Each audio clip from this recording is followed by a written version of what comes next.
Here we are, ladies and gentlemen.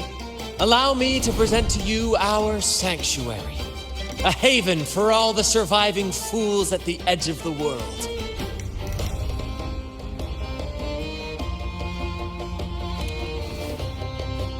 It is, my friend. We built this place from the ground up, and I dare say it's a triumph worthy of the ages. The mist does shield us from the Order, but it brings its own set of problems. Precisely why we must tackle its effects without delay. By the way, if you'd like to speak with Mr. Bardolino, our laureate, you'll find his tent deep within the base. Feel free to talk to the others while we handle our tasks. We'll catch up once we're done.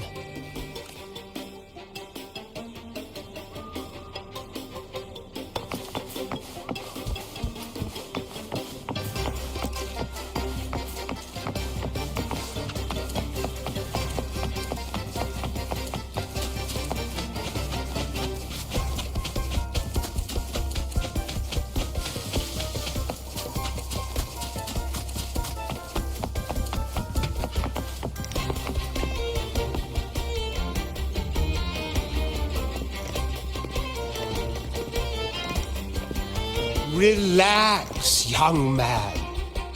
Life's only just unfurling its sails for you.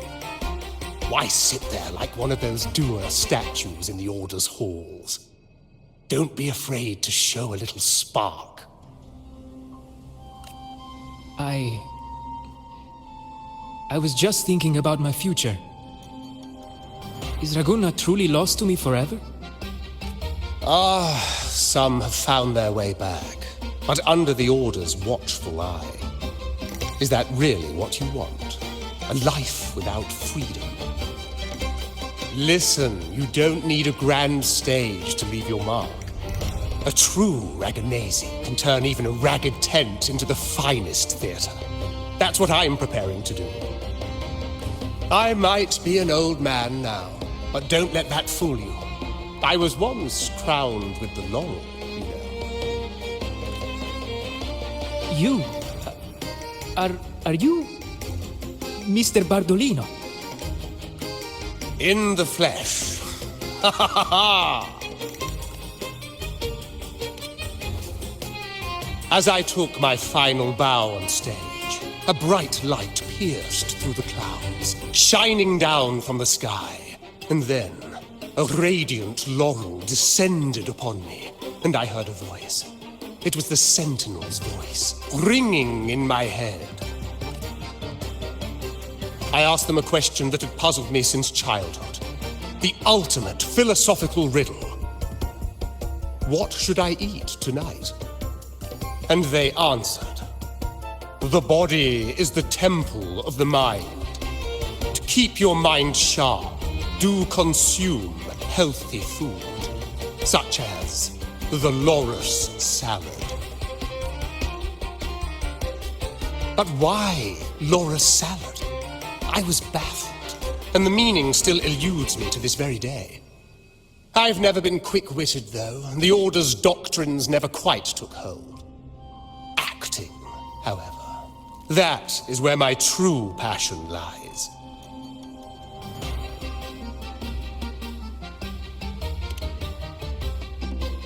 But why did a blessed laureate like you get banished by the Order? Back when I won the laurel, Raguna was led by the Holy Maiden. She promoted all sorts of grand celebrations during the Carnival, an unceasing tide of revelry. Stages sprang up on every corner of the city, performances dancing through the streets, and shops adorned in vibrant hues. Even on rainy nights, you could still hear music playing in the square.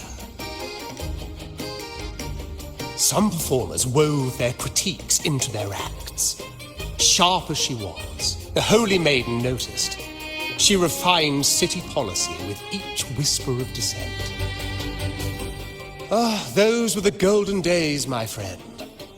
The Holy Maiden once said that if she were to leave this world, she'd want no majestic tomb or a solemn funeral, but the grandest carnival as her final farewell. And then she really did leave us. The current Primus took her place, and in the name of mourning the Holy Maiden, issued all sorts of bans on the carnival. But is that really what she would have wanted? The Order's grip tightened, and the carnival performances were reduced to dull, monotonous shadows of their former selves. One year, I strung a wire from a gondola to the top of the clock tower in Liberty Square, and another from the tower to the Thessalia's mansion. Then, I disguised myself as one of the LaGuardia to fool the acolytes, and climbed to the roof along the wire. Midway through the Order's performance, I hopped on a wing ray with a cloudcaster, showering the entire city with flowers. Yes, it was a magnificent sight. The wing ray soared higher than the acolytes could reach. They couldn't do anything but watch golden pink petals rain from the sky for 3 whole days. They struggled to clean up the flowers from the streets, and it took a downpour to wash them all away. That cloudcaster, adapted from a music band, became the prototype for the one we use on stage today.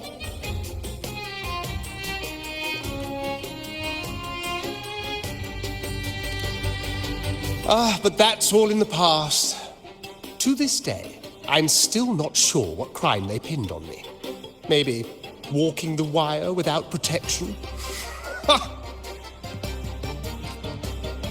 Anyway, I'm just an old relic now. But you lot, you're the main characters of this era, facing down every obstacle with fire in your bellies. But isn't our fate already sealed? Without the so-called salvation the Order preaches, we're doomed to our banishment. Just lost souls, dying in obscurity. Life is short, and we weren't born just to atone. The Order may banish us, but they can't take away our right to sing. Death is one of many possible ends, but it's certainly not the worst. Perhaps being forgotten is what the Order wanted for us. They want to erase all traces of our existence, grind us into dust and drag us into the abyss. But we'll fight the tide and live our lives to the fullest. Members of the troupe may come and go, but they never truly left us. Their deeds and songs are passed down through the ages. One day, our voices will echo across every land. Our words will reach every corner of the world. And by then, even the tacit discords in the stormy sea will know our names. That's the spirit, boy! Even if I can't earn myself a proper title, I'll become Rinasita's most enigmatic legend. When I'm gone, I'll leave behind a coffin that sings.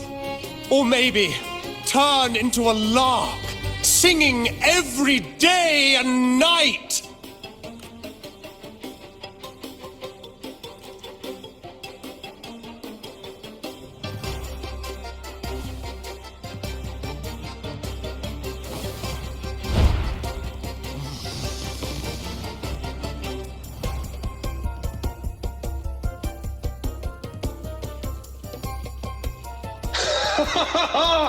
What say you, Brad?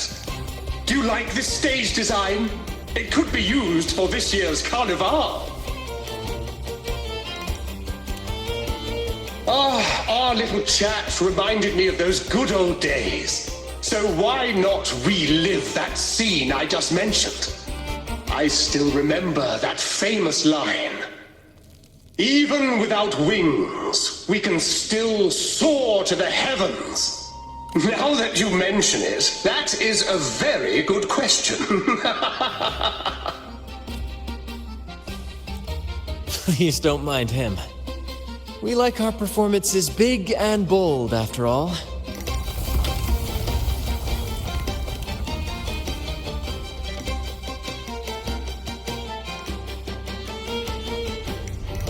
That fight with the dragon probably messed with the mountain's stability.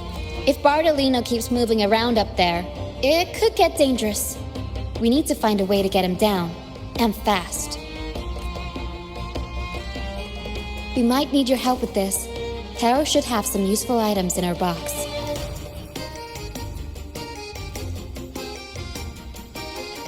We've got a cloudcaster that can conjure up some fluffy cloud cushions.